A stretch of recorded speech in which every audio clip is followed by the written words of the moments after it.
Welcome sa Dries TV. Kung interesado ka sa ganitong news, huwag kalimutang isubscribe ang ating YouTube channel. Maraming salamat! Welcome back again sa ating YouTube channel mga kakimpaw, and sa update natin ito, ang pag-uusapan natin ay tungkol kina Kim and syempre kay Paula Avellino. Pero bago po ang lahat, maraming salamat sa inyong patuloy na pag-support at pagsubaybay sa mga daily update natin.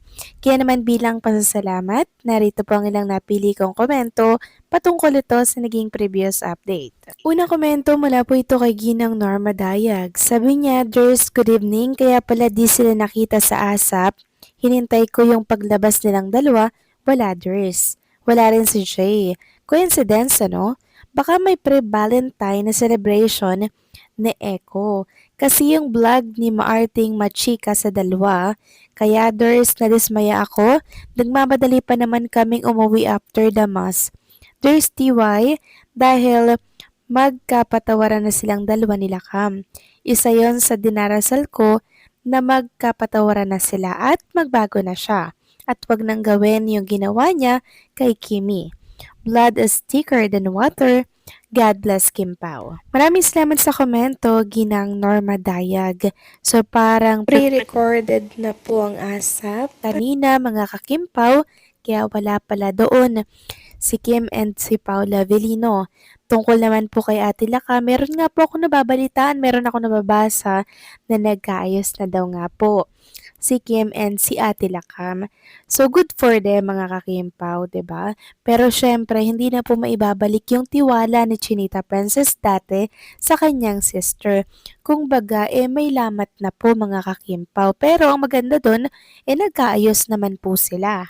Yun kung may katotohanan po ang mga kumakalat na balita dito sa mundo ng social media. Tayo naman ang gusto natin mga kakimpaw ay kaayusan, katahimikan para sa magkapatid na si Kim and syempre si Lakam.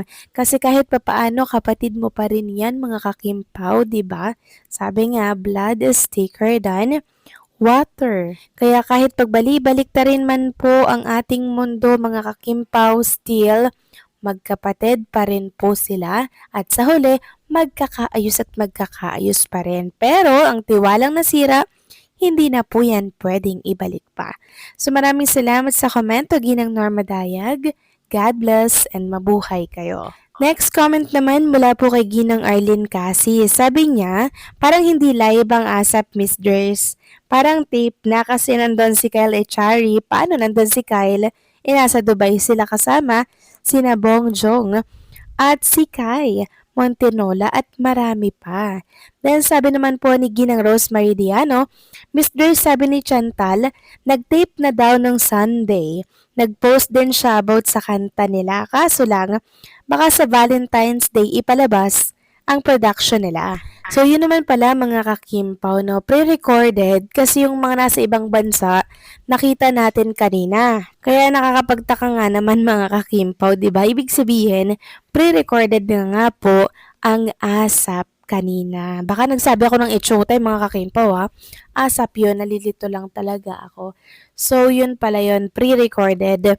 At kung yung nirecord ni Chinita Princess kahapon sa recording studio ay para sa Valentine's Day, meron pa tayong abangan kay Kim and Paolo Avellino kasi syempre, duet na naman sila niya ni Paolo, mga kakimpaw, di ba? So exciting, mag-abang tayo by next Sunday. This Sunday mga kakimpaw abangan natin kung merong production number si Kim and si Paulo. Kahit pre-recorded yon okay lang. So maraming salamat po sa mga komento po ninyo, Ginang Rosemary Diano, Arlene Cassis at Ginang Norma Daya. God bless and mabuhay kayo. So eto na nga pag-usapan na natin mga kakimpaw, mga topic po na nakalap natin. Sa gabing ito, tunahin na nga nating pag-usapan itong kakalabas lamang po na vlog ni Chinita Princess kanina. So sino pong nakapanood mga kakimpaw? Kasi ako, talagang tinapos ko po yung premiere na yun ng vlog ni Chinita Princess.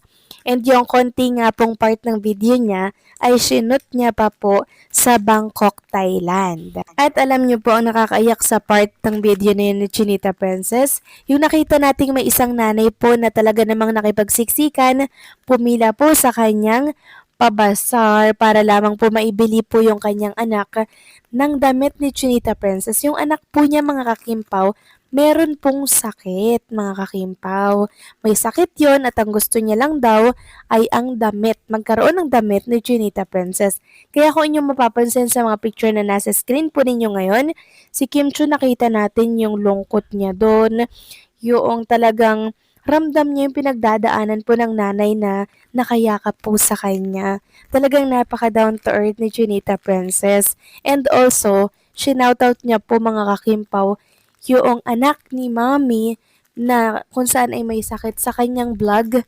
Ngayong gabi, kanina lang nililabas. So nakakatuwa lang sa part ni Chinita Princess kasi talagang nakakapagbigay po siya ng pag-asa and syempre nakakapagbigay po siya ng kasiyahan sa mga taong katulad po ng anak ni nanay na kung saan talaga naman po ang kasiyahan ay magkaroon ng gamit ng isang Chinita Princess. Kaya ang hiling niya po, ingatan niyo daw po mga kakimpaw yung mga gamit, yung mga damit na nabili ninyo sa kanya.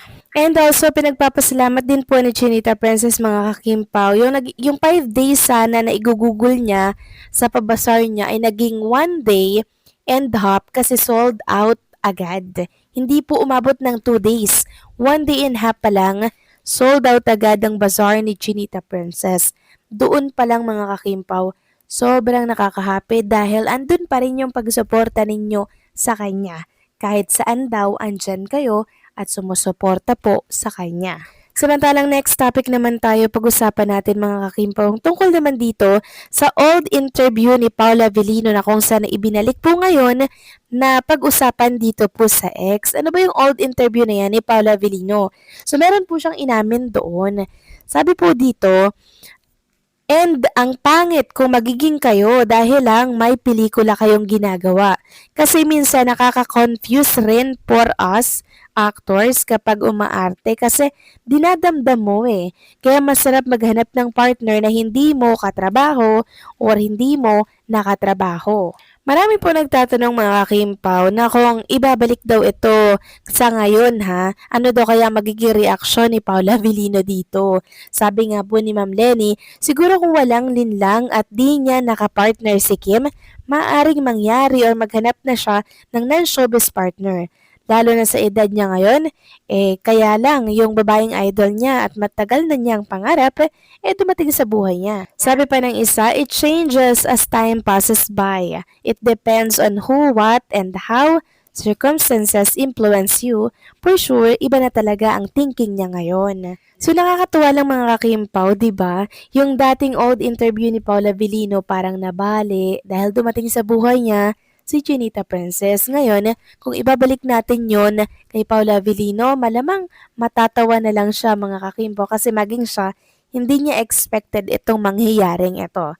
So kayo ba mga kakimpaw, anong masasabi ninyo dito? Please comment down below.